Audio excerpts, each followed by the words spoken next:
ओम श्री गणेशाय नमः। जय श्री कृष्णा। आप सभी का स्वागत है हमारे अविरल भागवत भक्ति पर। आज हम तृतीय स्कंद के 18वें अध्याय के भावार्थ को पढ़ूंगी, जिसमें हिरण्याक्ष के साथ 12 भगवान का युद्ध के बारे में बताया गया है। जय श्री कृष्णा। श्री मैत्रेय जी ने कहा, तात वरुण जी की यह बात सुनकर वह मदोन्मत्त दैत्य बड़ा प्रसन्न हुआ।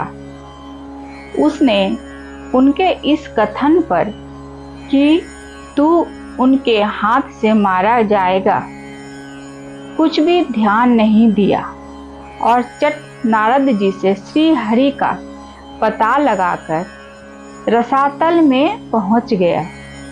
वहां उसने विश्व विजय 12 भगवान को अपनी दाढ़ों की नोक पर पृथ्वी को ऊपर की ओर ले जाते हुए देखा।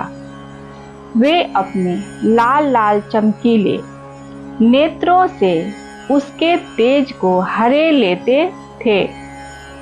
उन्हें देखकर वह खिलखिलाकर हंस पड़ा और बोला, अरे यह जंगली पशु यहाँ जल में कहाँ से आया?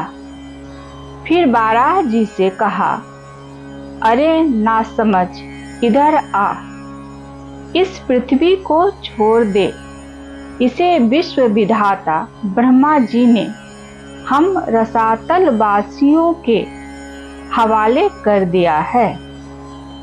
रे सुकर रूपधारी सुराधम, मेरे देखते देखते तू इसे लेकर कुशल पूर्वक नहीं जा सकता। तू माया से लुक छिप कर दैत्यों को जीत लेता और मार डालता है। क्या इसी से हमारे शत्रुओं ने हमारा नाश करने के लिए तुझे पाला है? मूर्ख, तेरा बल तो योग माया ही है और कोई पुरुषार्थ तुझ में थोड़े ही है। आज तुझे समाप्त कर मैं अपने बंधुओं का शोक दूर करूंगा। जब मेरे हाथ से छूटी हुई गदा के प्रहार से सिर फट जाने के कारण तू मर जाएगा, तब तेरी आराधना करने वाले जो देवता और ऋषि हैं, वे सब भी जड़ कटे हुए वृक्षों की भांति स्वयं ही नष्ट हो जाएंगे।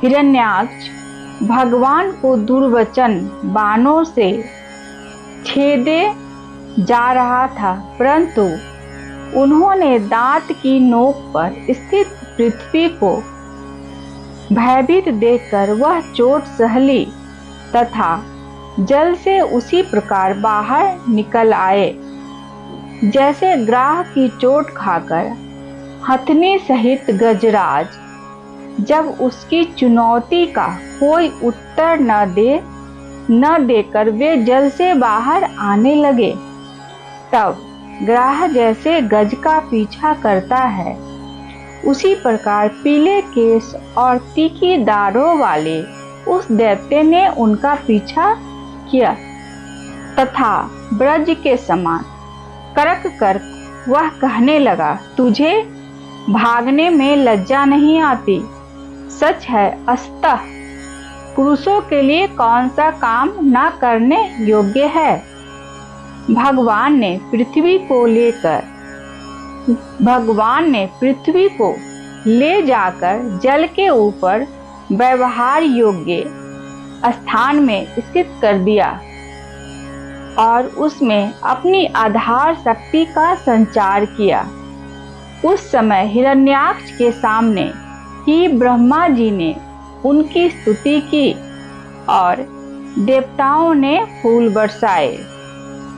तब श्री हरि ने बड़ी भारी गदा लिए अपने पीछे आ रहे हिरण्याक्ष से, जो सोने के आभूषण और अद्भुत कवच धारण किए था तथा अपने कटु वाक्यों से उन्हें निरंतर मर्माहत कर रहा था। अत्यंत क्रोधपूर्वक हंसते हुए कहा। श्री भगवान ने कहा, अरे सचमुच ही हम जंगली जीव हैं, जो तुझ जैसे ग्राम सिंहों कुत्तों को ढूंढते फिरते हैं। दुष्ट वीर पुरुष तुझ जैसे मृत्यु पास में बंधे हुए अभागे जीवों की आत्म तलाधार पर अब ध्यान नहीं देते। हाँ, हम रसातल वासियों की धरोहर चुराकर और लज्जा छोड़कर तेरी गदा के भय से यहाँ भाग आए हैं।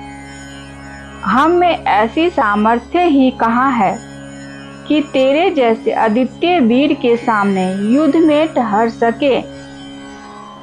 फिर भी हम जैसे तैसे तेरे सामने खड़े हैं। तू जैसे बलवानों से बैर बांधकर हम जा भी कहाँ सकते हैं।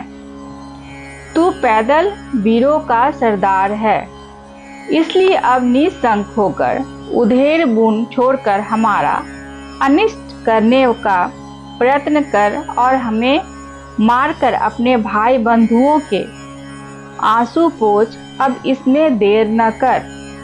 जो अपनी प्रतिज्ञा का पालन नहीं करता वह असभ्य है, भले आदमियों में बैठने लायक नहीं है।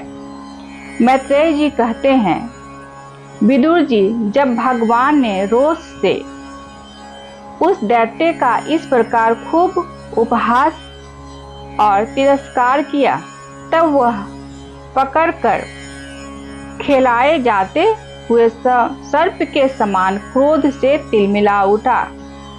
वह खींचकर लंबी लंबी सांसें लेने लगा। उसकी इंद्रियां क्रोध से क्षुब्ध हो उठी और उस दुष्ट दैत्य ने बड़े वेग से लपक कर भगवान पर गदा का प्रहार किया, किंतु भगवान ने अपनी छाती पर चलाई हुई शत्रु की गदा के प्रहार को कुछ टेढ़े होकर बचा लिया। ठीक वैसे ही जैसे योग सिद्ध पुरुष मृत्यु के आक्रमण से अपने को बचा लेता है। फिर जब वह क्रोध से होठ चबाता अपनी गदा लेकर बार बार घुमाने लगा, तब श्री हरि कुपित होकर बड़े वेग से उसकी ओर झपटे। सौम्य स्वभाव विदुर जी, तब प्रभु ने शत्रु की दाईं भौं पर गदा की चोट की, किंतु गदा युद्ध में कुशल हिरण्याक्ष ने उसे बीच में ही अपनी गदा पर ले लिया।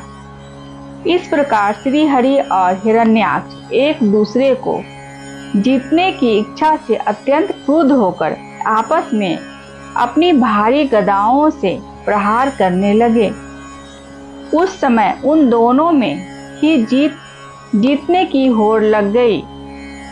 दोनों के ही अंग गदाओं की चोट से घायल हो गए थे।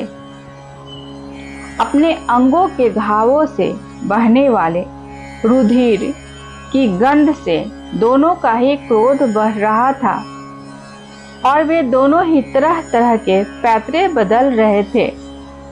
इस प्रकार गौ के लिए आपस में लड़ने वाले दो सारों के समान उन दोनों में एक दूसरे को जीतने की इच्छा से बड़ा भयंकर युद्ध हुआ। विदुर जी, जब इस प्रकार हिरण्याक्ष और माया से 12 रूप धारण करने वाले भगवान यज्ञ मूर्ति पृथ्वी के लिए द्वेष बांधकर युद्ध करने लगे, तब उसे देखने के लिए वहां ऋषियों के सहित ब्रह्मा जी आए। वे हजारों ऋषियों से घिरे हुए थे। जब उन्होंने देखा कि वह दैत्य बड़ा शूरवीर है, उसमें भय का नाम भी नहीं है, वह मुकाबला करने में भी समर्थ है और उसके पराक्रम को चूर्ण करना बड़ा कठिन काम है, तब वे भगवान आदि सुख रूप नारायण से इस प्रकार कहने लगे, श्री ब्रह्मा जी ने कहा, देव, मुझसे वर पाकर यह दुष्ट दैत्य बड़ा प्रबल हो गया है। इस समय यह आपके चरणों की शरण में रहने वाले देवताओं, ब्राह्मणों, गौओं तथा अन्य निरपराध जीवों को बहुत ही हानि पहुंचाने वाला, दुखदायी और भयप्रद हो रहा है। इसके जोर का और कोई योद्धा नहीं है, इसलिए यह महाकंटक अपना मुकाबला करने वाले वीर की खोज में समस्त लोकों में घूम रहा है। यह दुष्ट बड़ा ही मायावी, घमंडी और निरंकुश है। बच्चा जिस प्रकार क्रोध और सांप से खेलता है, वैसे ही आप इससे खिलवाड़ न करें। देव अच्युतः, जब तक यह दारुण दैत्य अपनी बल बुद्धि की बेला को पाकर प्रबल हो, उससे पहले पहले ही आप अपनी योग माया को स्वीकार करके इस पापी को मार डालिए। प्रभु देखिए, लोकों का संहार करने वाली संध्या की भयंकर बेला आना ही चाहती है। सर्वात्मन, आप उससे पहले ही इस असुर को मारकर देवताओं को विजय प्रदान कीजिए। इस समय अभिजीत नामक मंगलमय मुहूर्त का भी योग आ गया है। अतः अपने सुहृद हम लोगों के कल्याण के लिए शीघ्र ही इस दुर्जय दैत्य से निपट लीजिए। प्रभु, इसकी मृत्यु आपके ही हाथ बंधी है। हम लोगों के बड़े भाग्य हैं कि स्वयं ही अपने काल रूप आपके पास आ पहुंचा है। अब आप युद्ध में बलपूर्वक इसे मारकर लोगों को शांति प्रदान कीजिए। आज मैंने श्रीमद् भागवत महापुराण के तृतीय स्कंद के 18वें अध्याय के भावार्थों को पढ़ी हूँ। यदि मेरे से कोई त्रुटि हुई होगी तो मुझे क्षमा करेंगे। जय श्री कृष्ण।